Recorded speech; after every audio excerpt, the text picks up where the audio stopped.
ಎಳನೀರು ಒಂದು ಆರೋಗ್ಯಕರ ಅಭ್ಯಾಸ ಅಂತ ನಮಗೆಲ್ರಿಗೂ ಗೊತ್ತಿದೆ ಇದೆ. ಹಾಗಿದ್ಮೇಲೆ ಎಳನೀರಿಂದ ಆಗುವಂತಹ ಲಾಭಗಳು ಏನು, ಹಾಗೆ ಬಳಸಬೇಕಾದಂತಹ ವಿಧಾನವನ್ನು ನಾವು ತಿಳಿದುಕೊಳ್ಳೋಣ. ಇದಕ್ಕೆ ರೆಫರೆನ್ಸ್ ಆಗಿ ನಾನು ಆಚಾರ್ಯ ವಾಗ್ಭಟರ ಅಷ್ಟಾಂಗ ಹೃದಯ ಸೂತ್ರಸ್ಥಾನವನ್ನು ತಗೊಳ್ತಾ ಇದ್ದೇನೆ. ನಾರಿಕೇಲೋದಕಂ ಸ್ನಿಗ್ಧಂ ಸ್ವಾದು ವೃಷ್ಯಂ ಹಿಮಂ ಲಘು ತೃಷ್ಣಾ ಪಿತ್ತ ಅನಿಲಹರಂ ದೀಪನಂ ಬಸ್ತಿ ಶೋಧನಂ ಅಂತ ಆಚಾರ್ಯ ವಾಗ್ಭಟರು ಹೇಳ್ತಾರೆ. ಅಂದರೆ ಎಳನೀರು ಸೇವನೆಯಿಂದ ಆಗುವಂತಹ ಲಾಭಗಳಲ್ಲಿ ಸ್ನಿಗ್ಧಂ ಸ್ವಾದು ಅಂತಂದರೆ ನಮ್ಮ ದೇಹಕ್ಕೆ ಎಳನೀರು ತಂಪನ್ನು ಉಂಟು ಮಾಡುತ್ತೆ. ಆದರೆ ತಂಪನ್ನು ಉಂಟು ಮಾಡಿದರೂ ನಮ್ಮ ದೇಹದಲ್ಲಿ ಕಫ ಉಂಟಾಗೋದಿಲ್ಲ. ಯಾಕೆ ಅಂದರೆ ಅದು ಅಗ್ನಿ ಮಾಂದ್ಯ ಮಾಡೋದಿಲ್ಲ, ಅಂದರೆ ನಮ್ಮ ಡೈಜೆಷನ್ ಪವರ್ನ ಕಡಿಮೆ ಮಾಡೋದಿಲ್ಲ, ಡೈಜೆಷನ್ ಪವರ್ನ ಹೆಚ್ಚಿಗೆ ಮಾಡುತ್ತೆ. ಹಾಗಾಗಿ ಅದು ನಮ್ಮ ದೇಹಕ್ಕೆ ತಂಪು ಉಂಟಾದರೂ ಕೂಡ ಕಫ ಉಂಟು ಮಾಡೋದಿಲ್ಲ ಅಂತ ಹೇಳ್ತಾರೆ.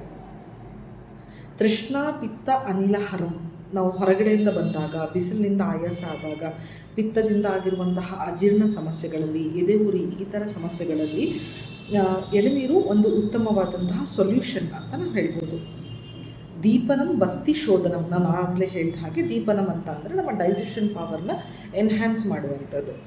ಬಸ್ತಿ ಶೋಧನಂ ಅಂದರೆ ನಮ್ಮ ಮೂತ್ರಕೋಶದಲ್ಲಿರುವಂತಹ ಸೋಂಕು ಅಥವಾ ಉರಿ ಏನಾದರೂ ಇದ್ದರೆ ಎಳನೀರು ಒಂದು ಉತ್ತಮ ಸೊಲ್ಯೂಷನ್ ಈ ಒಂದು ವಿಷಯದಲ್ಲಿ ಅಂತ ಆಚಾರ್ಯ ವಾಗ್ಭಟರು ಹೇಳ್ತಾರೆ. ಆದರೆ ನಾವು ಏನನ್ನು ಮಿಸ್ಟೇಕ್ ಮಾಡಬಾರ್ದು ಅಂತ ಅಂದರೆ ಎಳನೀರನ್ನ ಒಂದು ಸಲ ಓಪನ್ ಮಾಡಿದ್ರೆ ಮತ್ತೆ ಅದನ್ನು ಫ್ರಿಡ್ಜಲ್ಲಿ ಇಟ್ಟು ಮತ್ತೆ ತಿರ್ಗಾ ಅದನ್ನು ಬಳಸೋದು, ಆ ಥರ ಮಾಡಬಾರ್ದು. ಹಾಗೆ ತುಂಬ ಹಸಿವು ಹೆಚ್ಚಾದಾಗ ಎಳನೀರನ್ನು ಕುಡಿಯೋದ್ರಿಂದ ಅದು ಇನ್ನೂ ಒಂದಷ್ಟು ಹಸಿವನ್ನು ಹೆಚ್ಚು ಮಾಡುತ್ತೆ, ಪಿತ್ತ ಆಗುತ್ತೆ, ಸಂಕಟ ಆಗುತ್ತೆ. ಹಾಗಾಗಿ ತುಂಬ ಹಸಿವಿದ್ದಾಗ ಎಳನೀರನ್ನು ಬಳಸಬಾರ್ದು.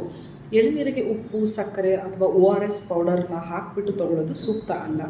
ಹಾಗೆ ಯಾವಾಗಲೂ ಕೆತ್ತಿ ಇಟ್ಟಿದ್ದು ನಾವು ಈಗ ಒಂದು ವಾರದ ನಂತರ ಅದನ್ನು ಓಪನ್ ಮಾಡಿ ಬಳಸ್ತೀವಿ ಅನ್ನೋಂಥದ್ದು ಸೂಕ್ತ ಅಲ್ಲ. ಹಾಗೆ ಪ್ರತಿನಿತ್ಯ ಎಳನೀರು ಸೇವನೆ, ಎಳನೀರಿಂದ ಇಷ್ಟೆಲ್ಲ ಲಾಭಗಳಿದೆ, ಪ್ರತಿನಿತ್ಯ ಸೇವನೆ ಮಾಡ್ತೀವಿ ಅನ್ನುವಂಥದ್ದು ಕೂಡ ಸೂಕ್ತ ಅಲ್ಲ.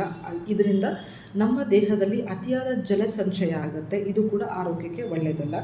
ಸೂಕ್ತ ರೀತಿಯಲ್ಲಿ ಎಳನೀರನ್ನು ಬಳಸೋಣ, ಅದರಿಂದ ಆಗುವಂತಹ ಆರೋಗ್ಯದ ಲಾಭವನ್ನು ಪಡೆದುಕೊಳ್ಳೋಣ. ಆಚಾರ್ಯರ ಮಾತನ್ನು ಪಾಲನೆ ಮಾಡೋಣ, ಆರೋಗ್ಯವನ್ನು ಸಂರಕ್ಷಿಸಿಕೊಳ್ಳೋಣ. ಧನ್ಯವಾದಗಳು.